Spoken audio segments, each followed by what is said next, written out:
여러분, 평화로운 복지국가 노르웨이, 또 안전하기로 유명한 캐나다. 이런 나라에서 총기 소유가 합법이라는 거 혹시 알고 계셨나요? 오늘은 이렇게 의외로 총기 소유가 가능한 나라들의 숨겨진 이야기를 한번 파헤쳐 보겠습니다. 자, 본격적으로 시작하기 전에 오늘 내용의 핵심 세 가지를 먼저 딱 짚어드릴게요. 첫째, 우리가 평화롭다고 생각하는 몇몇 나라들이 사실은 총기 소유를 허용한다는 거. 둘째, 여기에는 그 나라만의 문화, 전통, 그리고 자연환경 같은 깊은 이유가 있다는 거. 마지막으로 합법이라고 해서 아무런 규제가 없는 게 아니라 아주 엄격한 규칙이 있다는 점입니다. 그럼 첫 번째 나라부터 바로 가보시죠. 첫 번째 목적지는 바로 북유럽, 평화의 상징과도 같은 나라 노르웨이입니다. 여기서부터 좀 아이러니한 상황이 펼쳐지죠. 우리가 노르웨이를 떠올리면 보통 이런 그림이 그려지잖아요.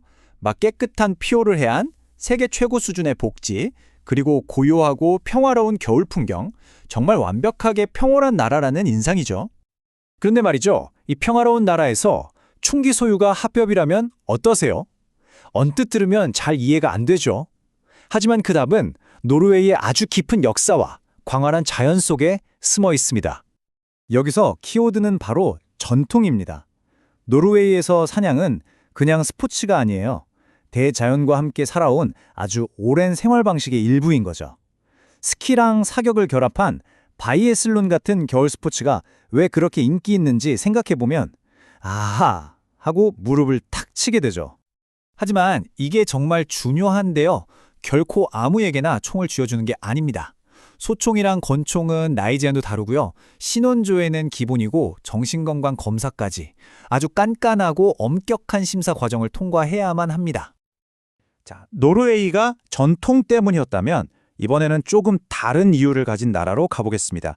바로 광활한 대자연을 품은 캐나다입니다. 그 이유는 굉장히 실용적이고 캐나다의 지리적 특성과 아주 직접적으로 연결되어 있어요. 그러니까 한 나라의 환경이 법에 이렇게 직접적인 영향을 미치는 겁니다. 캐나다는 세계에서 두 번째로 땅이 넓잖아요. 외딴 지역에서는 경찰보다 회색곰이라 북극곰을 만날 확률이 더 높을 수도 있죠. 이런 곳에서 총은 많은 캐나다인들에게는 생존을 위한 도구인 셈입니다. 하지만 캐나다 역시 시대의 변화에 발맞추고 있습니다.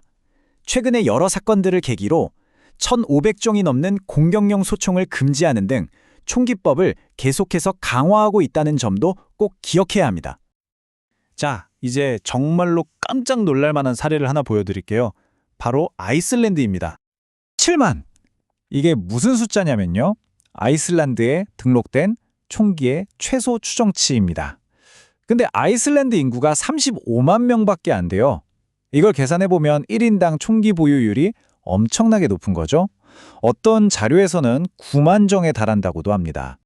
이렇게 총이 많은데 아이슬란드는 10년 넘게 총기 관련 범죄로 사망한 사람이 단 한 명도 없었습니다. 아니 이게 어떻게 가능할까요? 상식적으로 이해가 잘 안 되죠?